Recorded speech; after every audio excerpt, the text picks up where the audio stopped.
पहला समीकरण है integration of E dot D S equal to Q upon epsilon zero.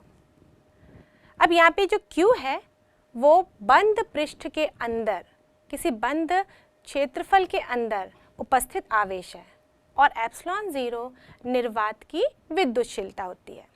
और हमने जो लिखा है integration of V dot D S, इसका मतलब होता है इस बंद पृष्ठ का, या फिर हम बोल सकते हैं इस बंद पृष्ठ से जुड़ा हुआ फ्लक्स, विद्युत फ्लक्स।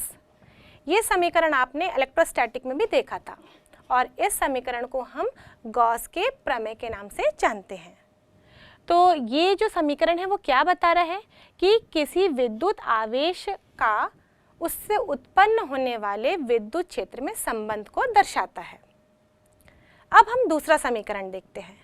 दूसरे समीकरण में हमने लिखा है integration of B dot D S, चुंबकीय फ्लक्स ले रहे हैं हम लोग यहाँ पर बंद पृष्ठ में। यहाँ पर हमने बंद परिपथ लिया है, बंद पृष्ठ लिया है, फिर बोल सकते हैं यहाँ पर हम चुंबकीय फ्लक्स ले रहे हैं, वो बंद पृष्ठ का कितना आ रहा है, 0 के बराबर। यदि किसी बंद पृष्ठ का चुंबकीय फ्लक्स 0 बताता है, इसका मतलब हम क्या निकाल सकते हैं, ये समीकरण चुंबकीय क्षेत्र से जुड़े गुणों को बताता है, पर इसका मेन इम्पॉर्टेंस ये है कि इस समीकरण के अनुसार हम एकल, मतलब एक ध्रुव के अस्तित्व को मान ही नहीं सकते। मतलब सिंगल ध्रुव पॉसिबल ही नहीं है, एग्जिस्टेंस जो है आइसोलेटेड पोल्स का पॉसिबल है ही नहीं। तो ये हमको प्राप्त होता है ये दूसरे समीकरण से। अब जो तीसरा समीकरण है वो है integration of E dot D L, closed surface का। यहाँ पर भी हमने एक बंद क्लोज सरफेस नहीं, सॉरी, हमने यहाँ पर एक बंद परिपथ लिया है। इस बंद परिपथ में हमने इलेक्ट्रिक फील्ड का रेखीय समाकलन कितना होता है देखा, ये होता है minus D phi B upon D T. ये कौन सा नियम है, ये फैराडे का विद्युत चुंबकीय प्रेरण का नियम है। इसके अनुसार परिवर्ती चुंबकीय क्षेत्र के कारण विद्युत क्षेत्र उत्पन्न होता है। ई डॉट डी एल ले रहे, मतलब यहाँ पर अगर चुंबकीय क्षेत्र में परिवर्तन हो रहा है तो उससे क्या उत्पन्न हो रहा है, प्रेरित विभव बल हम कहते हैं, या फिर कह सकते हैं कि वहाँ पर विद्युत क्षेत्र उत्पन्न होता है। तो इस नियम के अनुसार क्या निष्कर्ष निकालते हैं, परिवर्ती चुंबकीय क्षेत्र से उत्पन्न होता है विद्युत क्षेत्र। अब जो समीकरण है जिसको अभी हमने देखा, जिसे हम जानते हैं एम्पियर मैक्सवेल्स इक्वेशन के नाम से, इसमें हम लिखते हैं integration of B dot D L closed surface में, क्लोज्ड लूप में वो होता है mu naught I C plus epsilon zero D phi E upon D T. D phi E upon D T लिख रहे हैं, इसका मतलब यहाँ पर विद्युत क्षेत्र में, विद्युत फ्लक्स में परिवर्तन हो रहा है और विद्युत फ्लक्स में परिवर्तन के कारण कौन सा क्षेत्र उत्पन्न हो रहा है, यहाँ पर चुंबकीय क्षेत्र उत्पन्न हो रहा है। तो ये जो चारों समीकरण हैं मैक्सवेल के, ये विद्युत चुंबकीय तरंगों को समझने के लिए, उसके अध्ययन के लिए ये चारों समीकरण बहुत ही इम्पॉर्टेंट है, ये उनकी नींव है। इन्हीं चारों समीकरणों के कारण ही इन विद्युत चुंबकीय तरंगों की कल्पना की गई थी। अब ये परिवर्ती विद्युत क्षेत्र, परिवर्ती चुंबकीय क्षेत्र किस प्रकार गमन करते हैं, किस प्रकार विद्युत चुंबकीय तरंगों में ऊर्जा का संचरण होता है, इसको हम एक चित्र के द्वारा देखेंगे। यदि हम कोई भी स्थिर आवेश लेते हैं तो स्थिर आवेश के चारों तरफ क्या होता है, उस स्थिर आवेश के चारों तरफ उत्पन्न होता है विद्युत क्षेत्र, एक स्थिर विद्युत क्षेत्र उत्पन्न होता है। लेकिन यदि यही आवेश गति करने लगे एक निश्चित चाल से, तो उस समय इस आवेश के, इस गतिशील आवेश के चारों तरफ क्या उत्पन्न होता है, उस समय इस निश्चित चाल से गति करते हुए आवेश के चारों तरफ उत्पन्न होता है एक स्थिर चुंबकीय क्षेत्र, एक नियत चुंबकीय क्षेत्र। लेकिन यदि यही आवेश त्वरित हो जाए, मतलब इसका वेग परिवर्तन हो जाए, निरंतर परिवर्तित होते रहे, तो हम एक दोलनशील आवेश ले सकते हैं, एक ऐसा आवेश जो ऑसिलेट कर रहा है, जो दोलन कर रहा है।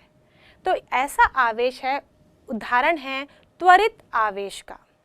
तो यदि हम एक ऐसा आवेश ले जो दोलन कर रहा है, त्वरित आवेश है, तो उसके चारों तरफ क्या होगा, विद्युत क्षेत्र या चुंबकीय क्षेत्र, उसके चारों तरफ उत्पन्न होगा। अगर दोलन कर रहा है मतलब उसके जो निश्चित वेग से चल रहा हुआ आवेश होता है, मतलब वो स्थिर धारा होती है जिसके चारों तरफ हम कह सकते हैं स्थिर चुंबकीय क्षेत्र है। लेकिन जब वो दोलन कर रहा है तो धारा में भी परिवर्तन हो रहा है, तो हम कह सकते हैं कि उसके जो चारों तरफ चुंबकीय क्षेत्र होगा वो कैसा होगा, वो परिवर्तनशील चुंबकीय क्षेत्र होगा या दोलनशील चुंबकीय क्षेत्र होगा। और हम जान रहे हैं कि यदि चुंबकीय क्षेत्र में परिवर्तन हो तो क्या उत्पन्न होता है, विद्युत क्षेत्र। मतलब यदि एक आवेश त्वरित है, दोलन कर रहा है, तो उससे जुड़ा हुआ दो क्षेत्र होगा और वो है परिवर्तनशील चुंबकीय क्षेत्र और परिवर्तनशील विद्युत क्षेत्र। क्योंकि मैक्सवेल्स ने बताया कि परिवर्तन, मतलब हमने जो मैक्सवेल्स के 4 इक्वेशन पढ़े उससे तो यही निष्कर्ष निकला था कि चुंबकीय क्षेत्र में यदि परिवर्तन होगा तो विद्युत क्षेत्र उत्पन्न होगा, विद्युत क्षेत्र में परिवर्तन होगा तो चुंबकीय क्षेत्र उत्पन्न होगा। इसका मतलब जो परिवर्तनशील विद्युत क्षेत्र है और परिवर्तनशील चुंबकीय क्षेत्र है ये एक दूसरे के स्रोत होते हैं। तो यहाँ पर भी सेम ऐसा ही है कि जब आवेश त्वरित होता है तो उसमें परिवर्तनशील विद्युत क्षेत्र और परिवर्तनशील चुंबकीय क्षेत्र दोनों ही उत्पन्न होते हैं और ये उत्पन्न करते हैं विद्युत चुंबकीय तरंगों को। जिन आवृत्ति से ये आवेश दोलन करते हैं, जिस आवृत्ति से भी आवेश दोलन कर रहे हैं उसी आवृत्ति का विद्युत चुंबकीय तरंग उत्पन्न होता है।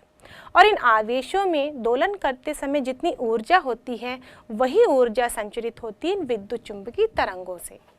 तो विद्युत चुंबकीय तरंगों की आवृत्ति आवेश के दोलन की आवृत्ति के बराबर, विद्युत चुंबकीय तरंगों की ऊर्जा इस दोलन करते हुए आवेश की ऊर्जा के बराबर ही होती है, क्योंकि तरंग क्या करते हैं, ऊर्जा का ही संचरण करते हैं। तो जो ऊर्जा उस दोलन करते हुए आवेश में है वही ऊर्जा उस विद्युत चुंबकीय तरंग से संचरित होगी। अब ये जो विद्युत चुंबकीय तरंग है इसको हम किसी भी एसी परिपथ में आवेश को त्वरित कराकर उत्पन्न कर सकते हैं, क्योंकि हम जानते हैं कि एसी परिपथ में अगर हम आवेश रखते हैं तो वो दोलायमान हो जाता है, दोलन करने लगता है, ऑसिलेट करता है। तो इस प्रकार इस दोलन करते हुए आवेश के संगत हम विद्युत चुंबकीय तरंग उत्पन्न कर सकते हैं। लेकिन हम विजिबल लाइट यानी कि दृश्य विद्युत चुंबकीय तरंगे इस मेथड से उत्पन्न नहीं कर सकते, क्योंकि जितने भी आधुनिक सर्किट होते हैं इलेक्ट्रिकल सर्किट, हम उनकी जो आवृत्ति होती है वो लगभग 10⁻11 हर्ट्ज की कोटि की होती है।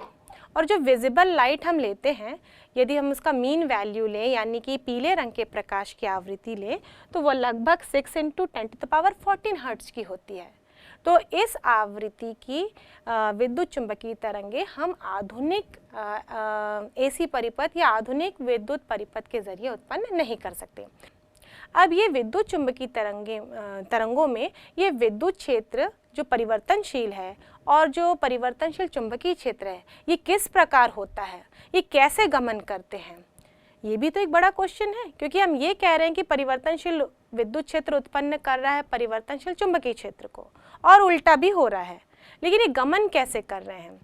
तो यदि हम देखें इसका चित्र, इस वीडियो के जरिए देखें, तो यहाँ पर जो तरंग संचरण की दिशा है वो हमने ली है एक्स अक्ष में, मतलब तरंग संचरित हो रही है एक्स अक्ष में। अब इसमें विद्युत क्षेत्र होगा जो परिवर्तन कर रहा है लगातार, और चुंबकीय क्षेत्र भी उसके साथ उत्पन्न हो रहा है, परिवर्तन कर रहा है, मतलब दोनों एक दूसरे के कारण उत्पन्न हो रहे हैं और दोनों परिवर्तनशील और गमन कर रहे हैं आगे की ओर। तो इसमें यहाँ पर हम देखेंगे कि जो वाई अक्ष में हमने येलो रंग से दर्शाया है ये ई है, यानी कि विद्युत क्षेत्र। ये देखो कैसे ये वाई अक्ष में लंबवत आगे की ओर गति कर रहा है, ये वाई अक्ष में है, ये एक ज्यावक्रीय तरंग के रूप में गति कर रहा है। और चुंबकीय क्षेत्र कैसा है इसमें, अगर चुंबकीय क्षेत्र देखें तो ये हरे रंग से दर्शाया गया है। इस हरे रंग से बना चुंबकीय क्षेत्र ये किसके लंबवत है, ये इस विद्युत क्षेत्र के लंबवत है। यहाँ पर हम देख सकते हैं ये जेड अक्ष में, मतलब जेड अक्ष के सापेक्ष ये गति कर रहा है ज्यावक्रीय रूप में। यहाँ पर यहाँ बी का मान हमको ज्यावक्रीय रूप से बढ़ता घटता नजर आ रहा है। यहाँ विद्युत क्षेत्र चुंबकीय क्षेत्र दोनों एक दूसरे के परस्पर लंबवत दिख रहे हैं, और साथ ही ये तरंग संचरण की दिशा के भी लंबवत है। तरंग संचरण की दिशा x थी, मतलब तरंग संचरण की दिशा, विद्युत क्षेत्र की दिशा और चुंबकीय क्षेत्र की दिशा, ये तीनों एक दूसरे के परस्पर लंबवत होते हैं। तो इस प्रकार यदि हम विद्युत चुंबकीय तरंगों की परिभाषा देखें तो परिभाषा किस प्रकार दी जा सकती है इसकी? विद्युत चुंबकीय तरंगे उन तरंगों को कहते हैं जिसमें विद्युत क्षेत्र और चुंबकीय क्षेत्र एक दूसरे के लंबवत इस प्रकार ज्यावक्रीय दोलन करते हैं कि ये दोलन तरंग संचरण की दिशा के लंबवत हों। ज्यावक्रीय रूप से चल रहे हैं, एक दूसरे के भी लंबवत हैं और तरंग संचरण की दिशा के भी लंबवत हैं। और ख़ास बात है कि ये दोनों क्षेत्र परिवर्तनशील हैं, इनका मान बढ़ रहा है घट रहा है एक निश्चित रूप से, और ये एक दूसरे के कारण उत्पन्न हो रहे हैं। तो इस प्रकार यदि आकाश में कोई त्वरित आवेश होगा तो उस त्वरित आवेश के कारण वहाँ पर क्या उत्पन्न हो जाएगा? वहाँ पे परिवर्तनशील चुंबकीय क्षेत्र उत्पन्न हो जाएगा, जिसके कारण वहाँ पर विद्युत क्षेत्र भी उत्पन्न होगा, जैसा कि फैराडे का नियम कहता है। और फिर उसके कारण, उस विद्युत क्षेत्र के कारण फिर चुंबकीय क्षेत्र उत्पन्न होगा। ये प्रक्रिया लगातार चलते रहेगी, एक क्षेत्र के कारण दूसरा क्षेत्र उत्पन्न होता रहेगा और इस प्रकार ये विद्युत चुंबकीय तरंगे निर्वात में भी ऊर्जा का स्थानांतरण करेंगी और ये उसी आवृत्ति की होंगी जिस आवृत्ति से आकाश में या निर्वात में कोई भी आवेश त्वरित हो रहा होगा या दोलन कर रहा होगा। 1865 में स्कॉटलैंड के वैज्ञानिक मैक्सवेल के द्वारा जब चारों इक्वेशन को बनाया गया, उनके द्वारा जब विद्युत चुंबकीय तरंगों की कल्पना की गई और उनका सैद्धांतिक रूप भी प्रस्तुत किया गया, फिर भी लोग या बाकी वैज्ञानिक शंका में थे। वो ऐसे किसी भी तरंग की उत्पत्ति के बारे में सोच भी नहीं पा रहे थे, क्योंकि इनका प्रयोग हुआ ही नहीं, इनका प्रायोगिक प्रदर्शन हुआ ही नहीं था। इसलिए इनके अस्तित्व को समझ पाना अभी भी बाकी वैज्ञानिकों के लिए उतना ही कठिन था। तो सन 1887 में जर्मन के वैज्ञानिक हर्ट्ज ने फिर विद्युत चुंबकीय प्रयोगों का प्रायोगिक प्रदर्शन किया। इस प्रायोगिक प्रदर्शन के लिए उन्होंने लिया था 2 प्लेट।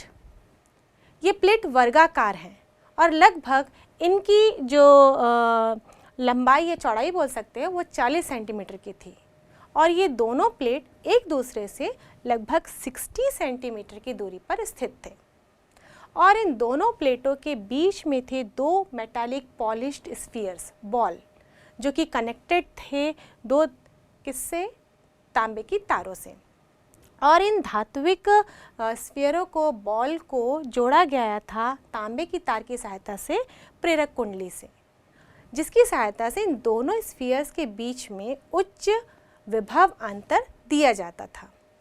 अब जब उच्च विभव अंतर इन दोनों स्फीयर के बीच में लगाया गया तब क्या होगा और क्या हुआ, इस चीज़ का पता लगाने के लिए यहाँ पर एक डिटेक्टर रखा गया, संसूचक। इस संसूचक में भी आप देख सकते हैं इस बॉल के जितना अंतराल वहाँ पर भी मौजूद है। ये जो अंतराल दोनों मेटालिक स्फीयर्स के बीच में है, ये दोनों मेटालिक स्फीयर्स के बीच के अंतराल को हम चिंगारी अंतराल कहते हैं, यानी कि स्पार्क गैप। ये गैप है यहाँ पे एक्चुअली उत्पन्न होने वाली चिंगारी, इसलिए इसका नाम रख दिया गया चिंगारी अंतराल। जितना चिंगारी अंतराल यहाँ पे 2 स्फीयर्स के बीच में दिख रहा है, उतना ही इन डिटेक्टर्स के बीच में भी है। और जो चिंगारी अंतराल का अक्ष है, वैसे ही अक्ष में हमने उस डिटेक्टर के भी स्फीयर्स को रखा है। अब हुआ क्या, जब इस प्लेट के बीच में जो बॉल्स हैं उसको प्रेरक कुंडली की सहायता से उच्च विभवांतर लगाया गया। उच्च विभवांतर के कारण ये दोनों बॉल्स के बीच में जो हवा थी वो आयनित होने लगी, मतलब वो आयन्स और इलेक्ट्रॉन्स में बंटने लगी। अब क्या हुआ, इस हाई विभवांतर या उच्च विभवांतर के कारण ये जो आयन्स हैं और इलेक्ट्रॉन्स हैं ये दोलन करने लगे इन दोनों मेटालिक स्फीयर्स के बीच में। और इन्हीं दोलन के बीच में क्या उत्पन्न होना चाहिए? जब हम कहते हैं कि कोई आवेश दोलन कर रहा है तो मैक्सवेल के कॉन्सेप्ट के अनुसार वहाँ पर उत्पन्न होनी चाहिए विद्युत चुंबकीय तरंगे। अब यहाँ पर ये दोलन कर रहे हैं, ये हमको कैसे पता चला? क्योंकि आवेश हमको दिखाई तो दे नहीं रहे हैं। तो इन दोनों स्फीयर्स के बीच में चिंगारी उत्पन्न हुई, और जब चिंगारी उत्पन्न हुई तब इससे हर्ट्ज ने अंदाज़ा लगाया या हर्ट्ज ने ये प्रिडिक्ट किया कि यहाँ पर उत्पन्न हो रही है विद्युत चुंबकीय तरंगे। लेकिन ये तरंगे उत्पन्न हो रही है, ये कैसे स्पष्ट हुआ? क्योंकि जब इस दो मेटालिक स्फीयर के बीच में चिंगारी उत्पन्न हुई तब वहाँ उस संसूचक के बीच में भी जो गैप है वहाँ पे भी चिंगारी उत्पन्न हुई। इसका मतलब है कि यहाँ पर उत्पन्न हो रही है विद्युत चुंबकीय तरंगे जो ट्रैवल करते हुए, जो संचरण करते हुए आगे जा रही हैं, और वहाँ पर संसूचक में भी उन विद्युत चुंबकीय तरंगों को डिटेक्ट किया जा रहा है। तो जैसी चिंगारी यहाँ उत्पन्न हो रही है, मतलब ऊर्जा जो यहाँ उत्पन्न हो रही थी आवेशों के दोलन की वजह से, वही ऊर्जा संचरित होकर कहाँ पहुँची है? डिटेक्टर के पास। तभी तो उस डिटेक्टर में भी जो गैप है वहाँ पर भी उत्पन्न हो रहा है चिंगारी। अब जब हमने उस डिटेक्टर को इसके लंबवत मोड़ दिया, अभी तो डिटेक्टर और ये अंतराल दोनों ही एक ही अक्ष में थे, लेकिन जब हमने लंबवत कर दिया, मतलब एक इस प्रकार है वर्टिकल और एक को हमने हॉरिजॉन्टल कर दिया, तो ये पाया कि जो चिंगारी है वो कम हो गई। मतलब चिंगारी नहीं प्राप्त हुई हमको, पहले तो कम होने लगी जैसे जैसे घुमाते गए, और जब बिल्कुल लंबवत हुई तो ये चिंगारी प्राप्त होना बंद हो गया। तो इससे और क्या निष्कर्ष निकाले हम लोग कि जो विद्युत चुंबकीय तरंगे होती हैं वो ध्रुवित होती हैं, तभी तो वो एक ही अक्ष पे गमन कर पा रही हैं, तो वो ध्रुवित होती हैं।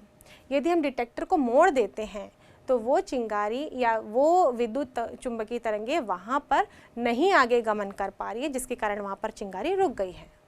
और यदि विद्युत चुंबकीय तरंगे ध्रुवित होती हैं, इसका मतलब है कि विद्युत चुंबकीय तरंगे अनुप्रस्थ तरंगे हैं, क्योंकि ध्रुवण की प्रक्रिया किस में उत्पन्न होती है? अनुप्रस्थ तरंगों में। तो इस प्रकार हर्ट्ज ने अपने इस प्रयोग में, जिसमें उन्होंने बस दो चालक प्लेट लिए थे, दो मेटालिक स्फीयर्स लिए थे और इनको जोड़ा था एक प्रेरक कुंडली से, इसकी सहायता से विद्युत चुंबकीय तरंगों को उत्पन्न किया था प्रयोगशाला में। ये जो विद्युत चुंबकीय तरंगें उत्पन्न हुई ये कम आवृत्ति की थी, मतलब इनका तरंग दैर्ध्य उस समय बहुत ज़्यादा था। लगभग इनकी आवृत्ति 5 × 10⁷ हर्ट्ज की थी, और इनका तरंग दैर्ध्य यदि हम लोग देखें तो ये लगभग 6 मीटर का था।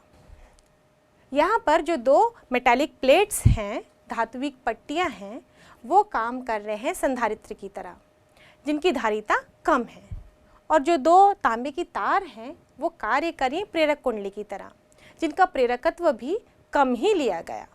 यहाँ पर L यानी प्रेरकत्व का मान भी कम है, C यानी कि धारिता का मान भी कम है। तो इसके कारण यहाँ पर उच्च आवृत्ति की, मतलब यहाँ पर जो आवेश हैं जो दोलन कर रहे हैं उनकी आवृत्ति जो होगी वो अधिक होगी। धारिता कम लेंगे और प्रेरकत्व कम लेंगे, उतनी ज़्यादा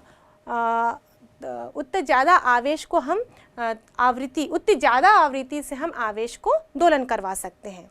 तो यहाँ आवेश की दोलन आवृत्ति होगी न्यू बराबर 1/2 π√LC।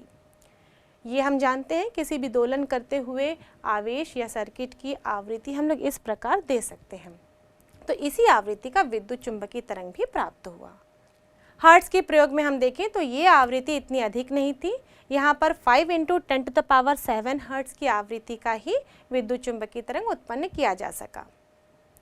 और इनके प्रयोग के बाद भी इनके जो थ्योरी थी, मतलब मैक्सवेल्स की जो थ्योरी थी तभी भी मान्य नहीं थी, तभी भी मान्य नहीं हो पाया, मतलब लागू नहीं हो पाया था, उनको मान्यता प्राप्त नहीं हो पाई थी, और वो अपनी इस प्रयोग की मान्यता को देखने के लिए जीवित नहीं रहे।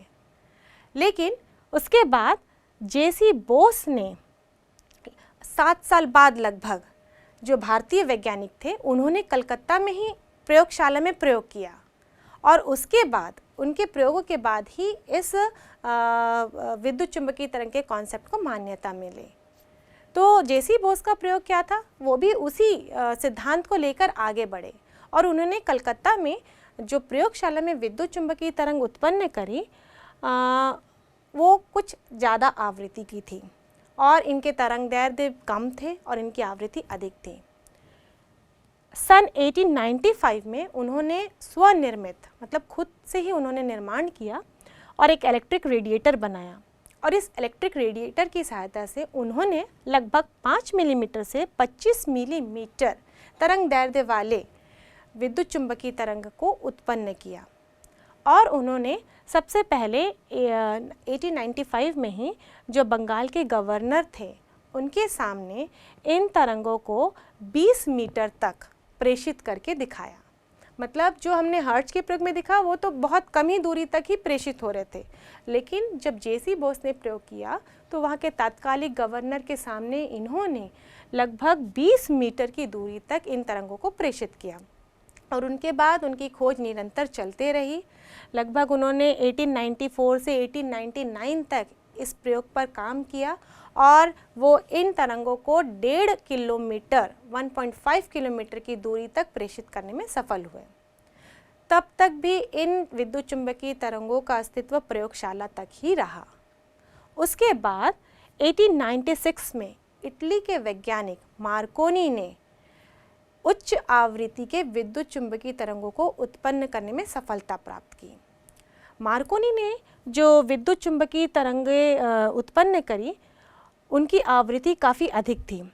1896 से उन्होंने हर्ट्ज के प्रयोग का अनुसरण करना शुरू किया और उन्होंने प्रयोग को थोड़ा सा मॉडिफाई कर दिया।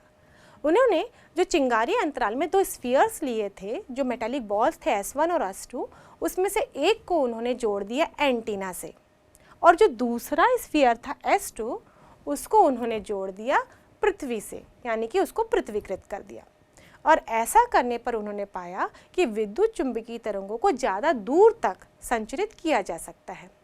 यदि हम देखें तो 1899 में उन्होंने इन तरंगों को ब्रिटिश चैनल के आर पार और 1901 में यदि हम देखें तो उन्होंने इन तरंगों को अटलांटिक महासागर के आर पार संचरित करने में सफलता प्राप्त की।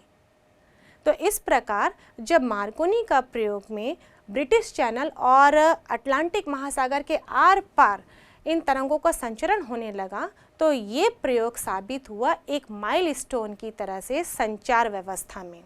और इस प्रयोग के बाद ही हम बेतार संचार यानी कि वायरलेस कम्युनिकेशन के बारे में सोच पाए और वायरलेस कम्युनिकेशन का अस्तित्व मार्कोनी के इस प्रयोग के बाद ही आया।